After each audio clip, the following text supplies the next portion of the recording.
के साथ भी ऐसा होता है तो इसका मतलब भगवान की असीम कृपा आपके ऊपर है। जरूरी नहीं है कि वो व्यक्ति जो पूजा पाठ करता हो उसी के ऊपर भगवान की कृपा होती है। भगवान की कृपा कई प्रकार से आपके ऊपर होती है। एक आप पूजा पाठ करते हैं, एक आप जब जीव जंतुओं की सेवा करते हैं, और एक पिछले जन्म में आपने अगर भगवान की भक्ति की है तो भी आप पर भगवान की कृपा होती है। और जब भगवान की कृपा आपके ऊपर होती है तो कुछ ऐसे बदलाव आपके शरीर, आपकी आत्मा, आपके मन में आने शुरू हो जाते हैं जिन बदलावों को आप समझ नहीं पाते। पर वो बदलाव, सभी बदलाव सकारात्मक होते हैं, आपके हित के लिए होते हैं। और इन बदलावों के कारण आपका पूरा जीवन बदल जाता है। आपके जीवन से दुख नष्ट हो जाते हैं और आप अध्यात्म की तरफ, उन्नति की तरफ आगे बढ़ते चले जाते हैं। आप अपने खाते में पुण्यों को अर्जित करते चले जाते हैं। और ऐसा समय होता है जिस समय आप भगवान के बहुत निकट पहुंच जाते हैं। तो वो संकेत अगर आपको मिलते हैं तो आपका व्यवहार इस प्रकार से बदल जाता है। तो आज मैं आपको बताने जा रहा हूँ कि भगवान की कृपा के वो संकेत जो आपके व्यवहार को पूरी तरीके से बदल जाते हैं। अगर आपको भी ये संकेत मिले तो आपको भी ऐसा लगे कि आपका व्यवहार इस प्रकार बदल रहा है, तो इसका मतलब भगवान की कृपा आपके ऊपर है। इसका मतलब भगवान आपके बहुत निकट है। इसका मतलब वो चाहते हैं कि आप अध्यात्म की तरफ आगे बढ़ें। मैं आपको बता दूं कि बिना उनके आज्ञा के आप ना तो कुछ कर सकते ना हम कुछ कर सकते हैं। आप कई लोग कहते हैं कि मैं भगत हूँ, मैं सेवक हूँ, मैं भगवान के बहुत करीब। मैं आपको बता दूं भगवान खुद अपने सेवक को चुनते हैं, अपने भगत को चुनते हैं। जब तक वो ना चाहें जब तक आप उनके निकट नहीं जा सकते। जब तक वो ना चाहें आप भजन नहीं कर सकते। जब तक वो ना चाहें तो आप मंदिर नहीं जा सकते। जब तक वो ना चाहें आप उनका नाम नहीं ले सकते। तो उन्हीं की कृपा होती है, जिस कृपा के बल पे आप अपने आप को ये कह पाते हैं कि मैं ये कर रहा हूँ। तो आइए शुरू करते हैं। मैं आपको बता दूं आपका व्यवहार जब बदलता है तो किस प्रकार आप जान सकते हैं कि आपके ऊपर भगवान की कृपा है। सबसे पहला जो संकेत होता है जो आपके व्यवहार को बदलता है, जो भगवान आपको देते हैं, वो होता है कि जब भगवान की कृपा आपके ऊपर होती है तो आपको पूजा पाठ से जुड़ी चीज़ें जो है वो बहुत अच्छी लगनी शुरू हो जाती हैं। भगवान से जुड़ी जो चीज़ें हैं वो अच्छी लगनी शुरू हो जाती हैं। जैसे आपको भजन सुनना, मंदिर जाना, हनुमान चालीसा का पाठ करना, कावड़ लाने का आपका मन करना, नवरात्रों में माता की चौकी लगाना या व्रत करना, इस प्रकार से आपके मन में भाव उत्पन्न होने शुरू हो जाते हैं और आपको भगवान से जुड़ी चीज़ें अच्छी लगनी शुरू हो जाती है। आप भागवत गीता आप पढ़ना शुरू कर देते हैं, आप शिव महापुराण पढ़ना शुरू कर देते हैं।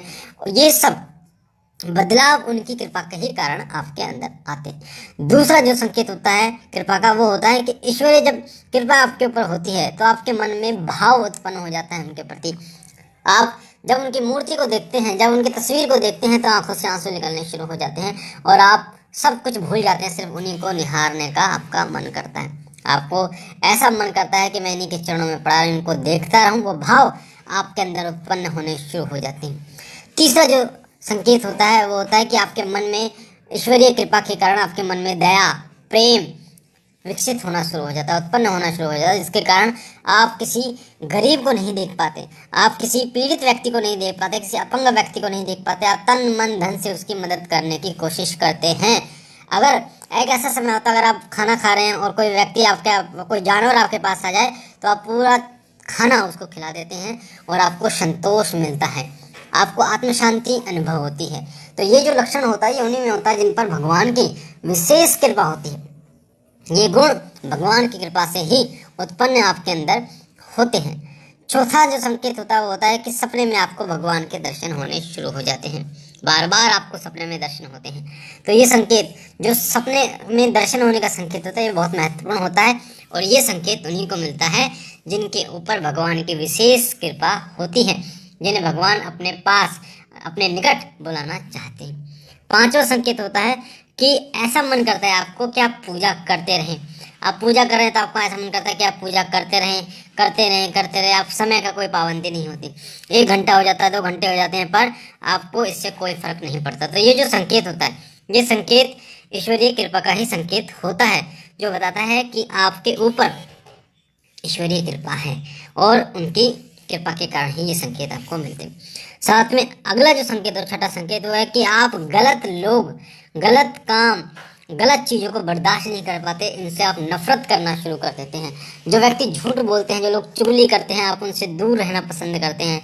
आपको अकेलापन अच्छा लगता है। आप अकेलेपन में मन में मंथन करना शुरू कर देते हैं। मैं कौन हूँ, मैं इस धरती पे मेरे आने का क्या कारण है, क्या मुझे अब करना चाहिए, मेरा उद्देश्य क्या है। आप इन चीज़ों के बारे में सोचना शुरू कर देते हैं। अध्यात्म से जुड़े हुए अनेकों सवाल आपके मन में उत्पन्न होने शुरू हो जाते हैं और धीरे धीरे उन सवालों के जवाब ढूंढने के लिए आप अध्यात्म में आगे बढ़ते चले जाते हैं।